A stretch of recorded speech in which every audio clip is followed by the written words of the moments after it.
Hello दोस्तों, welcome back to our channel. जैसे कि आप सभी लोग जानते हैं EMRS से बहुत सारी वैकेंसी निकाली जा रही है और मैं बता दूं कि EMRS एक एकलव्य मॉडल रेजिडेंशियल स्कूल है जो कि मिनिस्ट्री ऑफ ट्राइबल के अंतर्गत जो है शुरू एक ऑटोनोमस बॉडी है।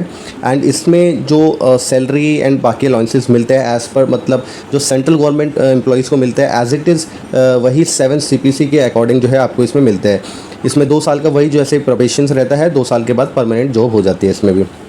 ठीक है, तो ये जो एकलव्य मॉडल रेजिडेंशियल स्कूल है इसने अभी हाल ही में कुछ दिन पहले नोटिफिकेशन दिया था प्रिंसिपल एंड PGT और कुछ नॉन टीचिंग वैकेंसी जैसे कि अकाउंटेंट हो गया एंड JSA हो गए।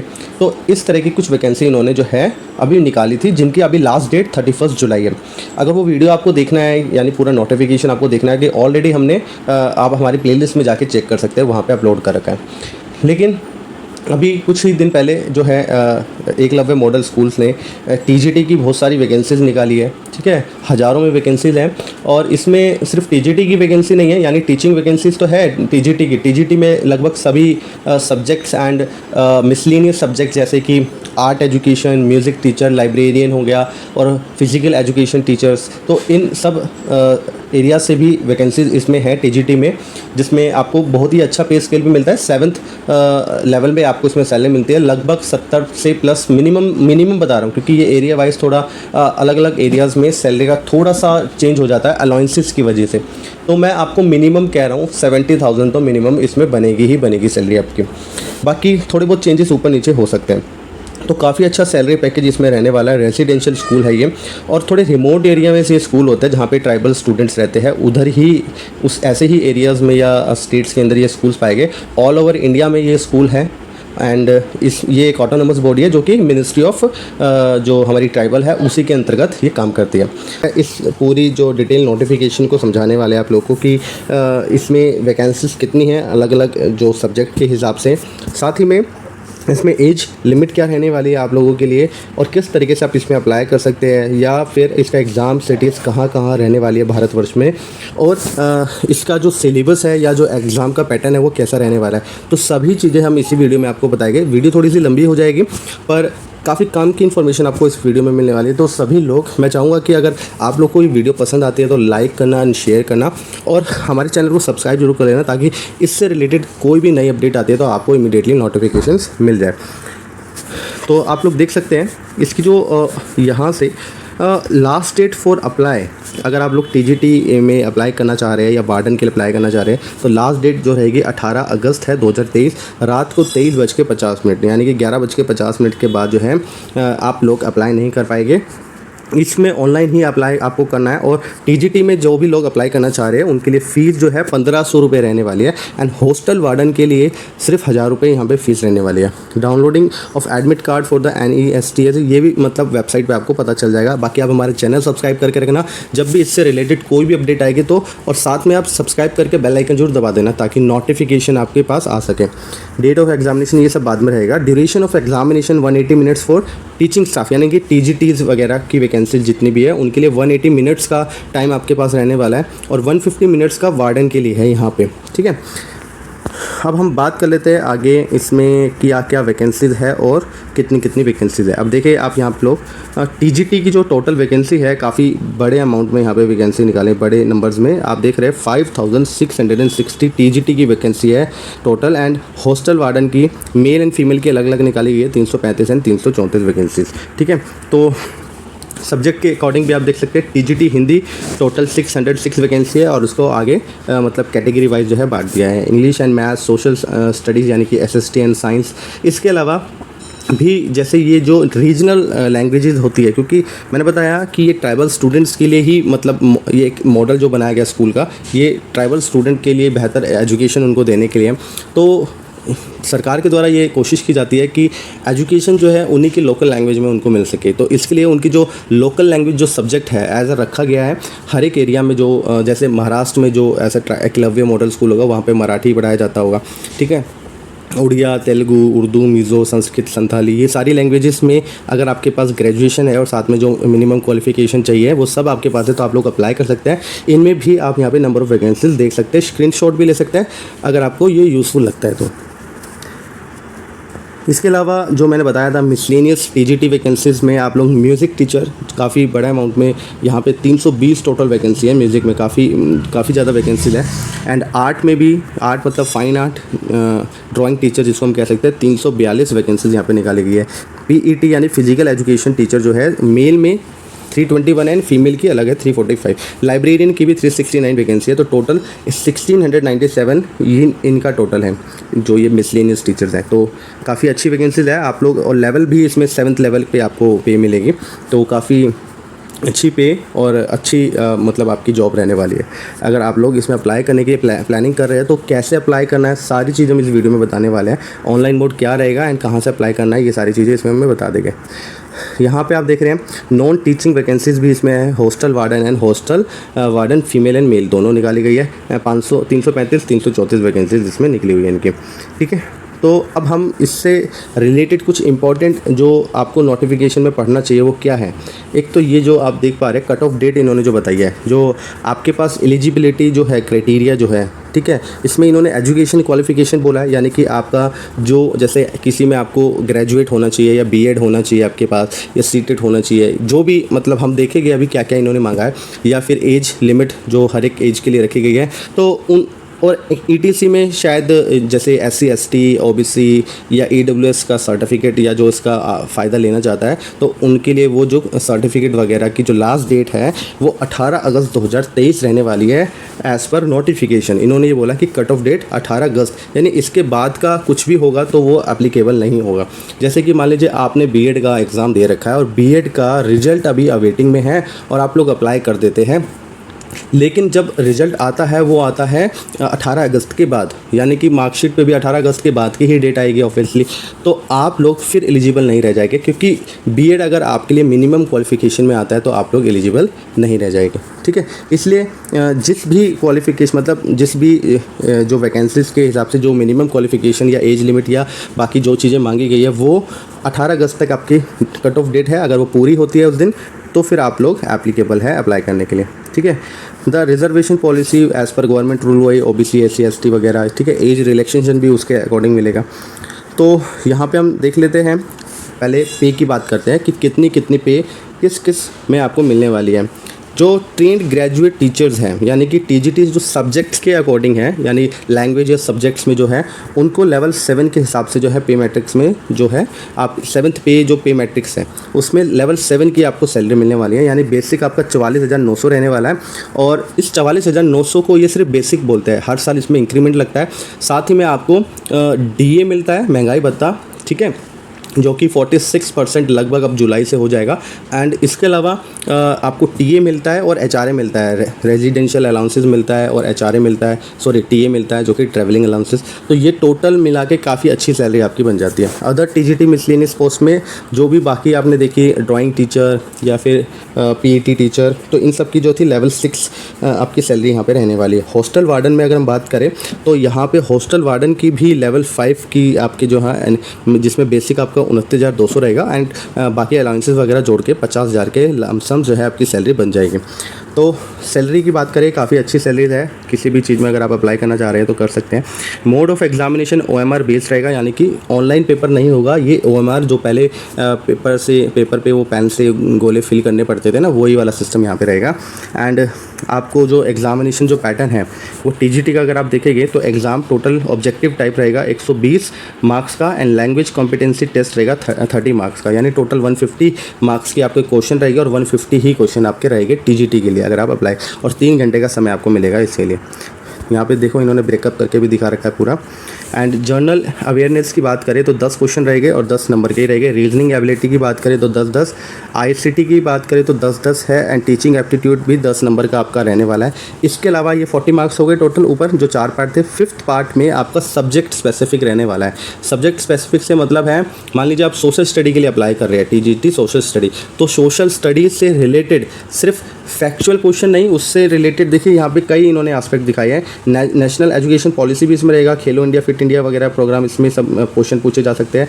एजुकेशनल ये पेडागोगी भी इसमें पूछी जा सकती है, केस स्टडी बेसिस पे क्वेश्चन, ठीक है। और मतलब आपके जो टीचिंग लर्निंग प्लान जो आपका था, वो जो टीचिंग लर्निंग जो आपने करी है उसको मतलब को रिलेट करेंगे आपके सब्जेक्ट के साथ। कोई भी क्वेश्चन जो बनाए गए, कोई भी सिचुएशंस वाले क्वेश्चन जो आएंगे वो उस सब्जेक्ट, यानी जब आपने हिंदी चूज़ किया है, मैथ्स चूज़ किया है, क्या चूज़ किया है, उसके अकॉर्डिंग आएंगे। बाकी कुछ क्वेश्चन जो है वैसे भी रहेंगे फैक्चुअल क्वेश्चन, जैसे कि मतलब आपने जो हिंदी का क्वेश्चन चूज़ किया था, हिंदी में जैसे क्वेश्चन पूछे जा सकते हैं, पर्यायवाची शब्द, ये लिंग बदलो, समास, भेद वगैरह, छंद वगैरह, ये सब पूछे जा सकते हैं।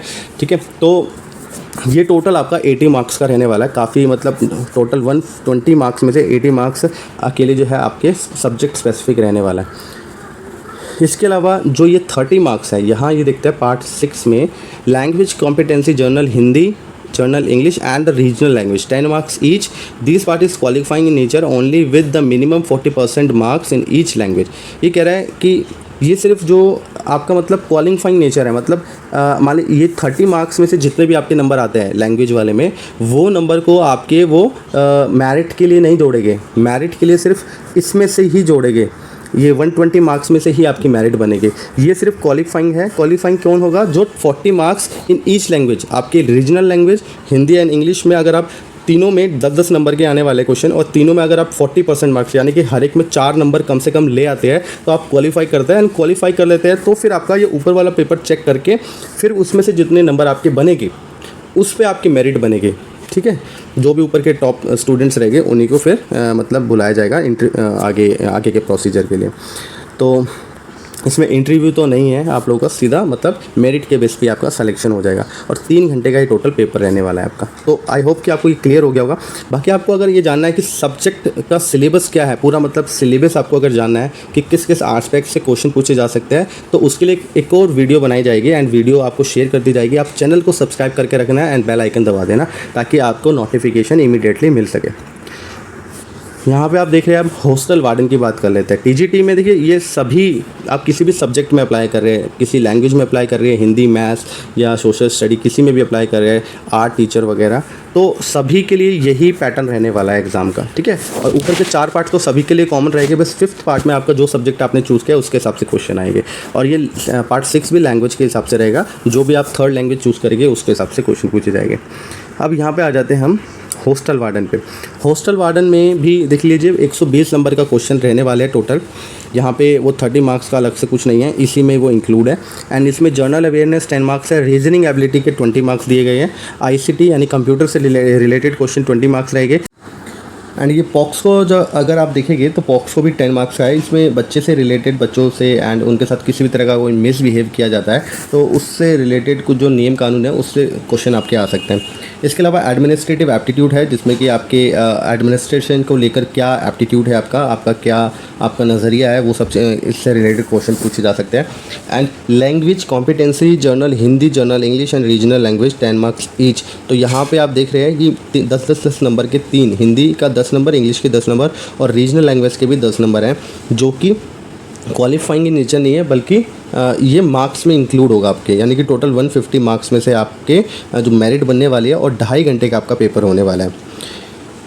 तो ये एग्ज़ाम पैटर्न रहने वाला है हॉस्टल वार्डन के लिए, मेल या फीमेल जो भी हो। ठीक है, इसमें मार्किंग स्कीम में नेगेटिव मार्किंग रहेगी। 4 क्वेश्चन अगर आप गलत करते हैं तो 1 नंबर कट जाएगा, यानी कि एक गलत क्वेश्चन पे आपको 0.25 मार्क्स जो है माइनस में हो जाएंगे। एंड अगर आप सही करते हैं तो 1 क्वेश्चन के 1 नंबर मिलेगा आपको। OMR शीट पे मैंने बताया था इसका एग्ज़ाम कंडक्ट होगा, ऑनलाइन नहीं होगा। एंड ये जो क्वालिफ़िकेशन इसमें जो रहने वाला है ये देख लेते हैं कि आपकी एलिजिबिलिटी इन्हीं बेस पे है कि अगर आपके पास ये क्वालिफ़िकेशन है पूरा तो आप लोग अप्लाई कर सकते हैं।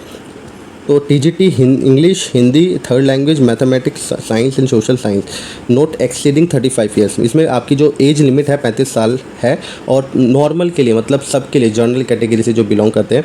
इसके अलावा इसमें यहाँ पे आप देख पा रहे हैं age relaxation for SC, ST, OBC and other categories are as applicable under the government of Indian rule. तो एज़ पर गवर्नमेंट रूल वो भी क्या है रिलैक्सेशन, वो मैं नीचे दिखाऊंगा। बाकी आपको पता ही है SC, ST 5 साल रहता है, OBC 3 साल रहता है, और बाकी सर्विस कैटेगरी मतलब जो ऑलरेडी किसी सेंट्रल गवर्नमेंट सर्विस में वर्किंग है उनके लिए भी 5 साल का रिलैक्सेशन रहता है। PWD जो दिव्यांग स्टूडेंट्स हैं उनके लिए लगभग 10 साल का रिलैक्सेशन रहता है। तो वो सारी चीज़ें इसके अंदर हैं, हम आगे सारी चीज़ डिस्कस करेंगे। एसेंशियल क्वालिफिकेशन में आप देख सकते हैं कि यहाँ पे 4 year integrated degree course of the regional college of education of NCERT और other NCT recognised institutions in the concern subject. या तो आपका देखिए एक 4 साल का इंटीग्रेटेड कोर्स होता है जो कि बीएड प्लस आपका सब्जेक्ट स्पेसिफिक रहता है। मान लीजिए मैं बीएड कर रहा हूँ, बीएड प्लस उसमें ग्रेजुएशन रहती है जो 4 साल का जो कोर्स रहता है, ठीक है। या तो आपके पास वो हो या फिर आपने बैचलर डिग्री अलग से करी हो और साथ में बीएड कोर्स कर रखा हो, तो ये दोनों चीज़ें आपकी होनी चाहिए, ठीक है। या तो आपके पास ये हो सिर्फ जो मैंने बताया आपको कि 4 साल का इंटीग्रेटेड कोर्स हो जिसमें बैचलर प्लस ग्रेजुएशन दोनों रहती है, या फिर आपके पास bachelor honour degree in the concern subject candidate should have studied request subjects for at least 3 years in 2 years in the 3 years degree. मतलब जो आपकी 3 साल का डिग्री कोर्स है उसमें से कम 2 साल आपने वो सब्जेक्ट पढ़ा हो तो आप लोग अप्लाई कर सकते हैं। यानी कि आपने मान लीजिए बीए करी नॉर्मल, बीए में आपने 2 साल पॉलिटिकल पढ़ा, 2 साल जियोग्राफी पढ़ा, तो आप फिर एलिजिबल है सोशल स्टडी के लिए, क्योंकि उसमें भी सब्जेक्ट कॉम्बिनेशन मांगा है।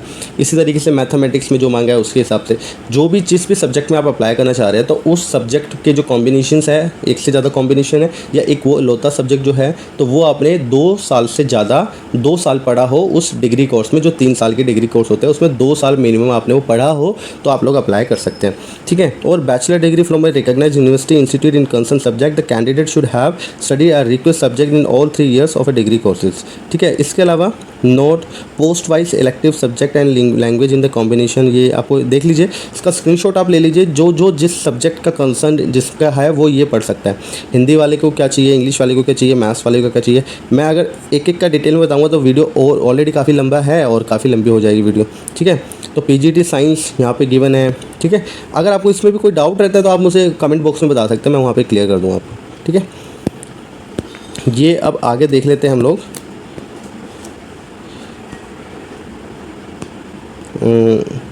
पीजीटी म्यूज़िक का, ठीक है।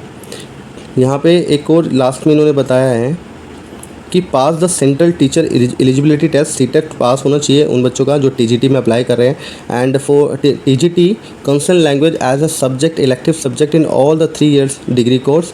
इसके अलावा बीएड डिग्री आपके पास होनी चाहिए, ठीक है। तो यानी आपका सीटेट भी इसमें मांगा गया है, साथ में बीएड और ग्रेजुएशन आपकी होनी चाहिए। टीजीटी म्यूज़िक की बात करें तो 35 साल टोटल मैक्सिमम एज है इसमें, एंड बाकी वही एज रिलैक्सेशन इसमें भी रहने वाला है। एसेंशियल क्वालिफिकेशन आप देख सकते हैं bachelor degree in music from a recognised university only, आपको बैचलर डिग्री चाहिए म्यूज़िक में, बाकी कोई सीटेट वगैरह ये क्वालिफिकेशन नहीं चाहिए। टीजीटी आर्ट में भी आपका जो है 35 साल मैक्सिमम है और बाकी वही age relaxation. Degree in fine arts या craft from a recognised university और BEd degree in a fine art, या तो आपके पास डिग्री हो सिर्फ ये आर्ट या फाइन आर्ट या क्राफ्ट की, या फिर आपके पास बीएड डिग्री हो जो कि बीएड डिग्री आपने करी हो फाइन आर्ट्स में, ठीक है। दोनों में से कोई भी एक चीज़ है तो आपका चल जाएगा इसमें काम। टीजीटी आर्ट में आप अप्लाई कर सकते हैं। टीजीटी फिजिकल एजुकेशन टीचर यानी कि जो पीटी टीचर्स हैं उनके लिए 35 साल वही है, same as it is as qualification. अब क्वालिफिकेशन देख लेते हैं, bachelor degree in physical education from a recognised institute, मतलब यहाँ पर भी आपको बैचलर चाहिए फिजिकल एजुकेशन में, अगर आपने कर रखा है तो आप लोग अप्लाई कर सकते हैं। और टीजीटी लाइब्रेरियन में degree in the library science, या तो आपने मतलब बैचलर कर रखा हो इसमें लाइब्रेरी साइंस में, या फिर आपने ग्रेजुएशन करा हो और उसके बाद 1 साल का जो है डिप्लोमा होता है लाइब्रेरी का वो आपने कंप्लीट कर रखा हो। तो ग्रेजुएशन या ग्रेजुएशन प्लस डिप्लोमा हो, नॉर्मल ग्रेजुएशन कोई भी ग्रेजुएशन प्लस में डिप्लोमा इन लाइब्रेरी ये होना चाहिए आपके पास, या फिर आपकी डिग्री ही हो लाइब्रेरी में तो आप लोग अप्लाई कर सकते हैं इसमें। और बाकी आपको इसमें भी कुछ सीटेट वगैरह नहीं चाहिए। हॉस्टल वार्डन के लिए देख लेते हैं। हॉस्टल वार्डन का भी एज क्राइटेरिया सेम है। इसमें आपको कहीं अलग से क्या चाहिए, जो आपका एज क्वालिफिकेशन के हिसाब से एजुकेशनल में 4 year integrated degree course of the regional college of education of NCERT और other NCT recognised institution in concern subject, या bachelor degree from a recognised university institute.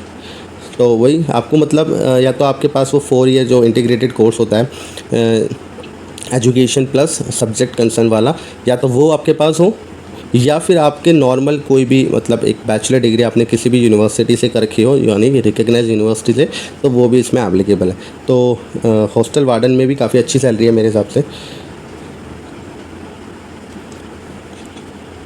तो ये था अभी जो टीजीटी एंड वार्डन के रिलेटेड जो EMRS ने नोटिफिकेशन नया निकाला है वो पूरा नोटिफिकेशन मैंने आपको समझा दिया है। इसमें और भी बाकी चीज़ें हैं, जैसे कि वही एज रिलैक्सेशन जो मैं ऑलरेडी आपको बता चुका हूँ, उसका स्क्रीनशॉट ले सकते हैं आप।